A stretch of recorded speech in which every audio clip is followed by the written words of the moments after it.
Jadi kau setuju si Domu kawin sama Sunda, si Gabe terus ngelawak nggak jelas kayak gitu. Si Saat yang harusnya tinggal di sini urus orang tuanya, malah entah siapa yang diurus di sana. Aku cuma rindu sama anak-anakku.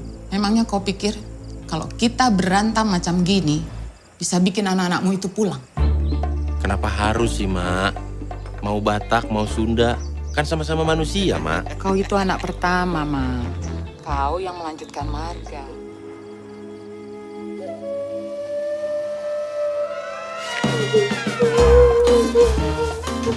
Mak. Apa aku bilang? Kalau kau ikuti usahaku, pasti berhasil kan? Kau memang paling berhasil di dunia. Danau Toba ada pun karena kau kan? Horas Dongan Toba TV, sahabat pembangunan dari Toba untuk Indonesia. Film drama komedi Indonesia Ngeri-Ngeri Sedap baru-baru ini menjadi perbincangan besar di Indonesia, khususnya di kalangan suku Batak. Film yang rilis 2 Juni 2022 ini disutradarai dan ditulis oleh Benedion Raja Guguh, seorang putra Batak yang akan kita bahas kali ini dalam kisah perjalanan film mendunia dari Huta Batak.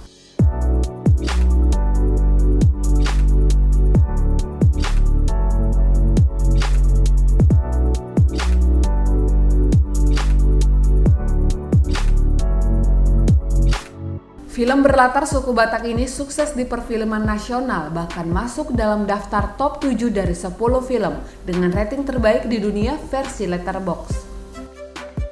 Film Ngeri-Ngeri Sedap juga sukses mendapatkan apresiasi dan sineas film Indonesia sebagai film dengan cerita asli terlaris. Sampai saat ini Ngeri-Ngeri Sedap sudah ditonton oleh masyarakat sebanyak 2,6 juta lebih penonton, yang menjadikan film Ngeri-Ngeri Sedap ini menjadi film terbaik tahun ini.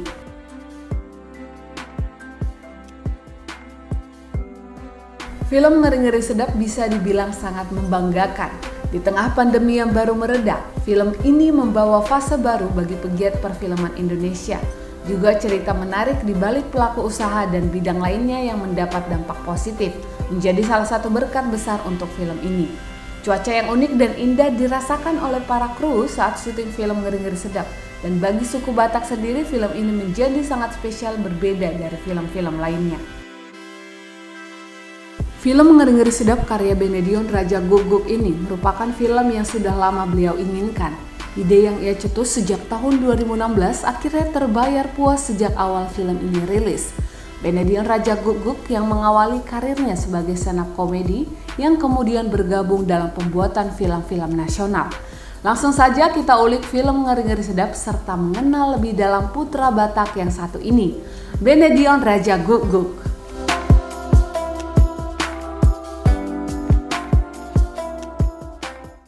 Bang Bene, Hora, selamat malam. Hora, selamat malam, terima kasih. Iya, terima kasih juga Bang udah menyempatkan waktunya untuk bisa ngobrol-ngobrol sedikit bareng kita dari Toba TV. Kita pengen tanya-tanya dulu nih Bang terkait film Ngeri-Ngeri Sedap yang hari ini udah tembus 2,6 juta lebih ya Bang? Betul. Nah, gimana sih Bang, apalagi respon masyarakat juga positif kan? Bagaimana sih Bang Bene memandang pencapaian ini sampai sejauh ini? Karena ini adalah sesuatu yang jauh melebihi ekspektasi ya. Jadi tidak pernah ada dalam bayangan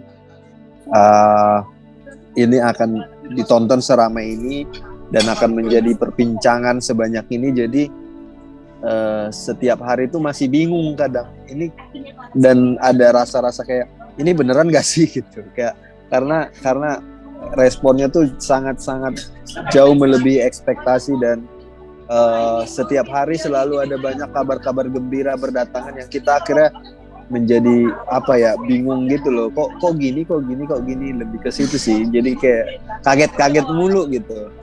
Bahkan yang sangat mencengangkan kemarin, jadi ada sebuah aplikasi sosial medianya pecinta film namanya Letterboxd. Iya. Dan itu tuh ternyata film Ngeri-Ngeri Sedap tuh menjadi film peringkat 7 paling tinggi ratingnya di seluruh dunia gitu. Jadi sedunia film itu tuh peringkat 7 rating tertinggi gitu. Itu tuh juga wow gitu. Itu kita tidak tahu gitu. Begitu kabarnya keluar kaget banget gitu. Oh iya gitu. Semoga kita doain film Ngeri Ngeri Sedap tembus ya Bang sampai 3 juta sampai bisa sampai Amin. 10 juta. Untuk 3 juta saja udah berat sih, tapi kita berdoa. Karena Ya. memang secara statistik sudah 30 hari itu kan sudah waktu yang panjang dan memang sudah mulai mereda angkanya, tapi itu juga sudah sangat disyukuri dan udah sangat jauh dari Ya. ekspektasi gitu. Oke, kenapa budaya Batak dan kenapa di Bali G gitu? Jadi memang dari awal bikin film ini tuh memang niatnya untuk persembahan gitu atau sebuah karya yang memang kupersembahkan untuk sukuku sendiri karena kan aku orang Batak gitu ya. Jadi melihat track record film-film bernuansa Batak, sebelumnya aku juga pengen berpartisipasi gitu. Aku juga pengen deh bikin film untuk sukuku ini gitu. Jadi memang ini sebuah persembahan dari hatiku untuk suku Batak gitu. Dan ketika membuat film ini memang harus syuting di sekitar Danau Toba karena sebuah film berlatar belakang Batak kalau nggak syuting di Danau Toba rasanya tidak afdol gitu kan, tidak sempurna gitu. Jadi memang dari awal sudah membuat cerita untuk syuting di Danau Toba.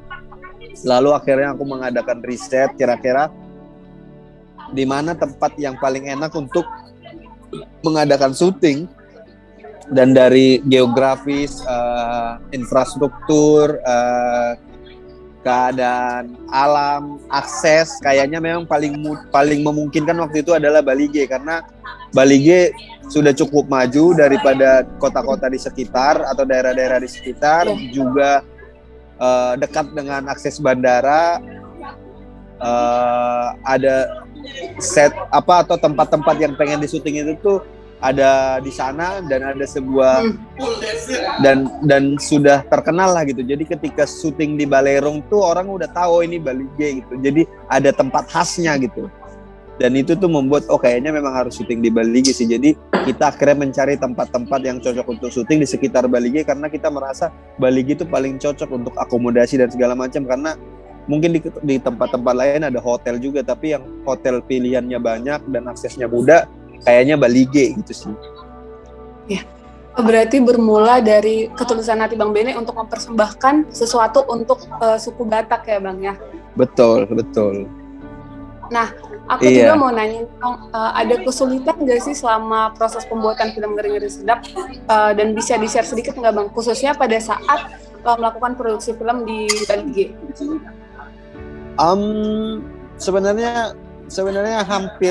Sebenarnya hampir semuanya berjalan dengan baik sesuai rencana. Paling kalaupun ada penyesuaian sedikit karena cuaca. Jadi kan kita tahu sendiri kalau di cuaca di sekitar Danau Toba itu kan sangat tidak mudah diprediksi ya. Jadi kadang hujan, 10 menit kemudian dia bisa terang, setengah jam kemudian dia bisa gerimis lagi, mendung lagi. Jadi ada beberapa jadwal yang harusnya menyesuaikan. Kayak kita sudah merencanakan akan syuting di luar rumah, ternyata hujan, akhirnya kita pindah dan kita syuting yang adegan di dalam rumah. Lalu kemudian pas kita di dalam rumah ternyata di luar jadi cerah gitu. Itu sih paling kayak gitu. Sama karena mungkin kami ini tidak terbiasa dengan udaranya ya kan dingin ya. Tidak terbiasa. Jadi ada beberapa pemain dan kru yang ngedrop kesehatannya gitu. Karena harus adaptif lagi dengan situasi kondisi gitu. Jadi kayak kita tidak paham dingin itu berbahaya kan, tapi kita ngerasa masih biasa aja. Akhirnya nggak pakai jaket, terus ternyata kemudian jadi masuk angin gitu-gitu sih. Masih sesuatu yang masih menyenangkan lah. Tapi karena dari tim juga rasanya kompak, jadi melewatinya juga ya. Betul, dan tim juga senang kan karena tempatnya kan sangat indah ya. Jadi kita yang terbiasa syuting di kota, terbiasa syuting di kantor, di rumah besar, di gedung tinggi gitu. Jadi begitu syuting di alam tuh rasanya memang sangat menyenangkan, hampir gak ada rasa capeknya. Iya, benar-benar. Nah, kalau untuk scene yang paling berkesan buat Bang Bene apa ya, Bang? Aduh, ini pertanyaan sulit nih. Karena ada banyak sekali hal yang personal dan aku suka di film itu gitu. Karena memang mungkin karena sebuah persembahan untuk keluarga, suku Batak, teman-teman semuanya lah gitu. Itu jadinya membuatnya dengan sepenuh hati gitu. Jadi ada banyak sekali scene favorit. Tapi kalau harus memilih, mungkin semua orang akan sama sih. Scene favoritnya ketika anak perempuan berbicara untuk memperjuangkan dirinya gitu sih. Itu tuh memang hampir bisa dibilang favorit semua orang kayaknya. Iya, ada rencana nggak sih Bang untuk dijadikan series? Oke. Sebenarnya dari awal sebelum tayang juga produser tuh udah nanya mau dibikin yang kedua nggak atau mau bikin series. Nah sejujurnya tuh dari awal tuh aku tidak punya niat untuk membuat sequel dan seriesnya ya, karena ada banyak pertimbangan sih. Pertama, menurutku filmnya kan sangat bagus ya. Jadi kalau bikin lanjutan atau series atau sesuatu dari situ tuh tidak mudah untuk membuat sebagus itu lagi gitu. Karena mungkin itu perjuangan pembuatannya lama, durasi persiapannya lama, bertahun-tahun. Jadi akhirnya dapat hasil yang maksimal gitu. Jadi ketika bikin sequel ataupun series itu susah kayaknya untuk mencapai kualitas seperti itu. Lalu yang kedua juga kalau bikin dalam waktu dekat, takutnya tuh motivasinya bukan lagi soal karya atau ketulusan, rasa cinta, tapi udah tentang uang gitu. Karena ada pemikiran, wow ini kemarin laku nih, bikin lagi aja nih pasti laku lagi. Akhirnya karena fokusnya ke masalah komersilnya, nilai-nilai atau sesuatu yang pengen disampaikan lewat filmnya jadi hilang gitu sih. Jadi saat ini sih belum ada rencana untuk membuat sequel atau seriesnya. Kalaupun membuat sesuatu lagi yang berkaitan dengan budaya, mungkin bikin sesuatu yang baru sih, jangan kelanjutannya gitu sih.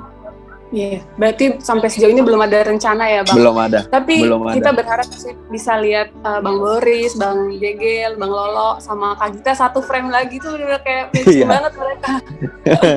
Benar. Semoga ada project bareng-bareng lagi ya Bang Bene. Amin. Berikut beberapa respon pasukan bermarga setelah menyaksikan film Ngeri-Ngeri Sedap. Jangan lupa berikan komentar, kesan, dan pesan kalian di kolom komentar. Dari mana Bu? Dari Taruto. Berangkatnya jam 4 pagi. Kita nyampe jam 8.45 pagi. Masuk tadi jam 9 pas. Kebetulan kami dari Lagu Boti datang dari sana jam 6 menonton ke sini. Ada Paulus Simangunsong, Amang Pendeta. Ibi Tamburan, Parlabo 3. Selanjutnya Edwin Samosir, Parlago Tangguh Istri. lalu Andri Nadiak, Nang Betabo, Wak Mini Cikai. 1, 2, 3 kita penonton.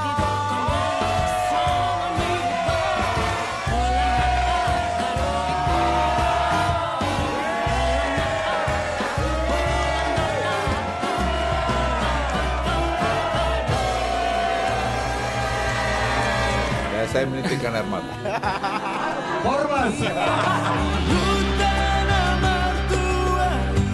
Saya baru nonton Ngeri-Ngeri Sedap. Sedihnya dapat juga, komedinya dapat juga.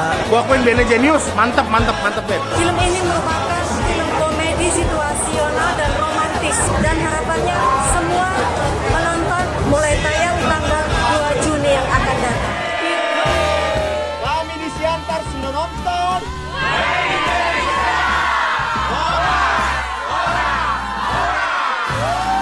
Bang, sekarang kita beralih dulu ya. Dari topik Ngeri-Ngeri Sedap kita mau ke personal Bang Bene nih. Oke. Kita punya foto seseorang untuk ditampilkan. Boleh di-react nggak sih Bang dan dikasih tanggapan soal foto ini ya? Oke. Oke, udah kelihatan belum? Sudah kelihatan. Ini adalah. Iya, boleh dikasih tanggapan dong Bang, dan boleh cerita-cerita sedikit pada masa ini seperti apa Bang Benedian? Ini adalah titik balik segalanya karena itu terjadi 2013. Aku ikut audisi ajang bakat stand up comedy, terus ikut, dan itu adalah momen aku dapat golden ticket. Itu adalah momen audisinya gitu, dan akhirnya itu membuat ada belokan takdir hidup gitu. Dan yang tadinya teknik kerja di perusahaan akhirnya berbalik masuk ke entertain, dan yang membawa aku masuk ke entertain, ke pembuatan film, menjadi sutradara adalah proses itu. Jadi kalau nggak ada foto tadi nggak akan ada tuh Ngeri-Ngeri Sedap. Berarti dari foto tadi Bang Bene yang masuk ke dunia stand up sampai akhirnya sekarang terjun di dunia film ya Bang ya. Betul. Iya,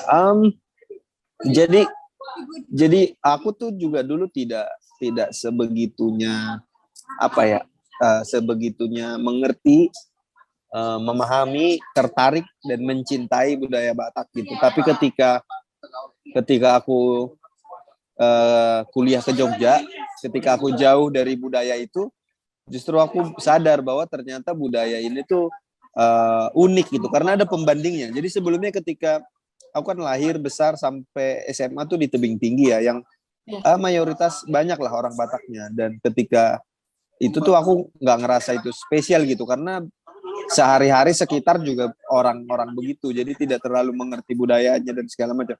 Tapi ketika ke Jogja, aku ngerasa ternyata budaya Jawa ini begini, yang berbeda dengan budaya Batak. Jadi akhirnya sadar, ternyata ada perbedaan, dan ketika kita jauh dan merasa itu berbeda, kita akhirnya baru mempelajari. Ternyata budaya Batak itu tuh begini. Ternyata leluhur itu membuat aturan-aturan itu begini. Ternyata secara tatanan budaya Batak itu tuh sangat advance, sangat rumit dan tertata sedemikian rupa, bahkan tidak banyak suku yang punya tata aturan seperti itu gitu. Dan itu akhirnya membuat kayaknya budaya Batak ini budaya yang bagus, dan ini harusnya juga disadari oleh banyak orang gitu.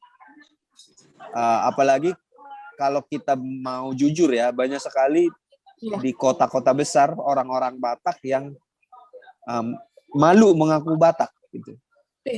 Kayak merasa Batak itu tuh kayak kolot, tertinggal apa. Jadi kayak dia tuh bahkan banyak banget orang-orang Batak di daerah yang udah lahir besar di kota itu nggak pakai marga gitu, menghilangkan marganya gitu. Dan itu akhirnya yang salah satu juga yang menjadi pemikiran kayaknya ini budaya yang baik deh, budaya yang bagus deh. Kok orang malah kok orang malah antipati ya, kalau orang malah nggak suka ya, ada kesan image Batak menempel di dia. Jadi kayaknya perlu ada gerakan atau sesuatu atau apapun untuk mengubah image ini, supaya image atau citra Batak ini bukan sesuatu yang buruk lagi gitu. Dan akhirnya mungkin cara paling mudah adalah dunia entertain, karena dunia entertain itu sangat mudah untuk masuk ke orang, akan diterima dengan mudah gitu. Jadi itu juga belajar juga dengan apa yang dilakukan Piki Sianipar. Piki Sianipar hadir dengan musik, dan menurutku dia salah satu sosok awal yang mengubah image Batak gitu. Jadi harapannya dengan kami berbuat sesuatu melalui Ngeri-Ngeri Sedap, podcast agak lain, ini juga membantu image Batak membaik gitu. Jadi tidak ada lagi istilah aduh Batak kolot atau Batak nggak keren gitu, atau Batak nggak asik gitu. Nah kita jadi kayak ternyata Batak tuh asik-asik aja ya, orangnya seru-seru aja, terus budayanya juga menarik gitu. Dan hal-hal baik ini yang tidak pernah disampaikan dengan baik rasanya akan tersampaikan dengan baik, dan orang mengerti Batak tuh gini gitu. Dan banyak sekali efeknya, misalnya ketika kami roadshow ke beberapa, atau orang-orang nonton Ngeri-Ngeri Sedap, atau kita berkunjung ke suatu tempat, banyak sekali yang bilang, Bang, tadinya aku nggak pernah ngaku Batak, tapi gara-gara agak lain, gara-gara Ngeri Sedap, aku bangga banget jadi Batak. Aku tuh akhirnya bilang ke orang-orang aku Batak dan ini suku yang aku banggakan gitu. Itu sih niatnya. Emang benar-benar ngeri-ngeri sedap itu sih Bang, berdampak banget buat kehidupan banyak orang. Amin. Semoga kedepannya Bang Bene juga tetap semangat ya Bang buat bikin proyek-proyek kayak gini. Amin ya. Harapannya juga ini juga menginspirasi orang-orang Batak lain karena banyak sekali sebenarnya orang Batak di dunia hiburan, di dunia film. Jadi ini bisa memantik kita untuk membuat hal-hal baik lagi yang untuk apa istilahnya ya, memperbaiki image yang sudah sempat rusak ini gitu lah. Mungkin yang bisa aku sebut mungkin bahkan mentor kali ya, bukan tokoh. Jadi aku belajar banyak dan dibimbing selama ini oleh Ernest Prakasa gitu. Jadi mungkin yang banyak aku contoh atau aku banyak mempelajari caranya dan sikapnya adalah beliau gitu sih. Iya, bahkan bikin ngeri-ngeri sedap juga karena dia bikin cek toko sebelah yang sangat etnik banget kan, sangat etnik Tionghoa gitu. Jadi ketika itu juga mikir kalau Tionghoa aja bisa, kenapa Batak nggak bisa gitu. Oke, Bang, ini nih pertanyaan terakhir. Oke. Ada tips atau masukan Abang nggak sih untuk anak-anak muda yang sekarang itu lebih mementingkan modernisasi dibandingkan suku budaya yang seharusnya mereka bangga memperkenalkan budaya Batak ini? Oke. Jadi begini nih. Aku paham banget kenapa ada banyak sekali orang yang antipati dengan suku dan budaya ya. Karena praktikalnya atau apa yang terjadi di dalam banyak acara adat budaya Batak memang ada banyak sekali yang terkesan buruk ya. Kita harus mengakui itu. Nah, yang aku lakukan adalah mempelajari filosofinya, tatanan utamanya gitu. Jadi kayak kira-kira kenapa ya dulu leluhur kita bikin aturan begini, kenapa ya leluhur kita dulu membuat begini begitu gitu, sehingga ketika mempelajari itu atau berusaha memahami itu baru menimbulkan rasa kagum gitu. Oke. Jadi gitu kita pelajari filosofinya, kita pelajari roots-nya, akarnya, budayanya gitu. Seperti misalnya aturan soal Daliana Tolu. Betapa itu keren banget membuat seseorang itu bisa berubah-ubah perannya dalam sebuah tatanan sosial gitu. Jadi misalnya di sebuah pesta kita bisa menjadi hula-hula. Di pesta yang lain kita bisa menjadi dongat tubuh. Di pesta yang lain kita bisa jadi boru gitu. Jadi ini membuat peran kita dalam society itu berubah-ubah dan ini tidak terjadi di budaya lain gitu. Iya, benar. Jadi kalau misalnya kita melihat di budaya Jawa, kalau Anda sultan di acara apapun. Kalau Anda abdi dalam di budaya manapun. Tapi di budaya Batak nggak kayak gitu dan itu tuh keren banget. Cuma memang aplikasi di dalam society-nya memang seringkali misalnya kayak hula-hula menjadi merasa spesial sehingga dia menjadi meribetkan masalah gitu, meribetkan pesta atau ada macam lah problem-problem yang anak muda lihat ketika dia datang ke pesta, kok jadi ribut gini, kok jadi masalah gini. Memang itu ya harus pelan-pelan kita sadarin, paling tidak kita sadarin dan kita terima dulu untuk diperbaiki gitu. Jadi mungkin bisa jadi generasi kita yang mencoba memperbaiki itu. Tapi secara filosofi, secara tatanan, itu tuh sangat mengagumkan loh gitu. Budaya itu sangat mengagumkan gitu. Itu sih masukan yang bisa dibilang adalah pelajari filosofinya atau pelajari kenapa dibikin begitu. Jangan lihat apa yang terjadi saat ini di masyarakat. Iya, jadi kita harus mempelajari prinsipilnya, kenapa budaya itu ada, kenapa aturan itu ada, kenapa adat itu ada. Misalnya seperti marga aja lah. Marga itu kan sesuatu yang mengagumkan gitu. Di suku lain itu tidak ada gitu. Kita bisa tahu kita generasi keberapa, kita bisa membaca kita ini sampai nenek moyangnya tuh bisa ketemu gitu loh urutannya gitu. Itu tuh dan tercatat, setiap marga itu mencatat gitu, dan itu tuh tidak terjadi di suku lain gitu, dan itu sangat mengagumkan. Itu yang harusnya gimana caranya bisa dipahami orang-orang dan dimengerti bahwa ini mengagumkan gitu. Jangan lihat apa ya, bungkusan luarnya yang kerap memang berkonflik atau bermasalah lah gitu, tapi kita lihat strukturnya ini nih, fondasinya ini nih yang sangat mengagumkan gitu sih.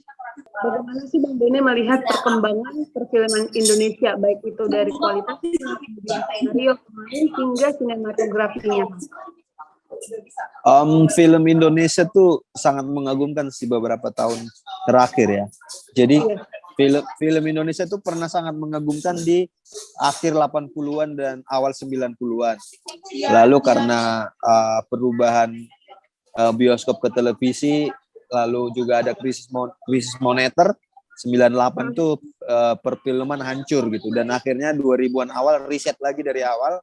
Jadi kalau kita mau jujur, memang film Indonesia sudah ada puncaknya dulu tahun 80-90, tapi sekarang sepertinya kita sudah mendekati puncak itu dulu gitu. Jadi film-filmnya berkualitas, ada banyak sekali film-film dengan isu penting, ada banyak film yang menang di festival-festival internasional, dan penonton sekarang tuh sudah pintar sekali untuk memilih film-film yang baik, yang berkualitas untuk ditonton. Jadi tidak ada lagi film-film horor yang mengandalkan apa ya, istilahnya horor esek-esek gitu, tidak laku lagi gitu. Dan film-film komedi, drama, action dan segala macam, kalau tidak punya konten atau tidak punya sesuatu yang menarik dalam ceritanya, pasti juga akan sepi dari penonton. Jadi secara kualitas filmnya oke, secara kualitas penonton juga menuju arah yang baik gitu.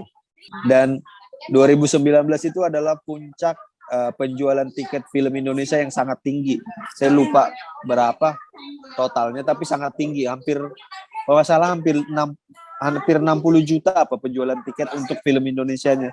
Dan harapannya Ngeri-Ngeri Sedap ini juga membuat sineas-sineas lain untuk juga punya semangat untuk membuat film dengan warna-warna budaya lain gitu. Jadi yang orang Batak bikin film dengan budaya Batak, yang dari Makassar, dari Kupang, dari Padang dan segala macam. Akhirnya warna film Indonesia itu tuh semakin rame gitu, semakin banyak pilihan gitu, tidak hanya sekedar Jakarta sentris atau Jawa sentris gitu. Oke Bang Bene, terima kasih, sama-sama. Tapi Bang Bene, sebelum kita closing, sedikit games. Oke, boleh. Juga sih disorder, tapi kita bikin ke bahasa Batak, neon manang neon. Oke, yang pertama, manang migoma. Migoma. Alasannya Bang? Alana utabodo migoma nioma siasasan nioma. Belum mengalopot tabodo rasa migoma kisah sang nih. Oke, berarti karena migoma itu lebih enak ya Bang, lebih utabo macam akan. Oke, kenapa dua hon pardonganon manang hamoraon. Pardonganon matongda. Ala bolo dengga kita mardongan sero do rejeki gabi mamora matong. Iya, setuju sih Bang. Oke, yang ketiga nih Bang, Bang Boris manang Bang Indra Jegel. Aduh, diadu domba ini namanya. Boris karena ada marganya. Berarti Bang Boris ya, karena ada menunjang dia ya Bang. Betul. Oke. Yang keempat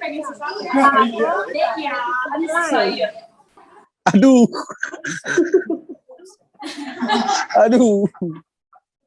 Karena yang nonton ini banyak pasukan bermarga, agak lain aja lah. Agak lain, oke. Yang terakhir Bang, coba Samosir manang Jakarta.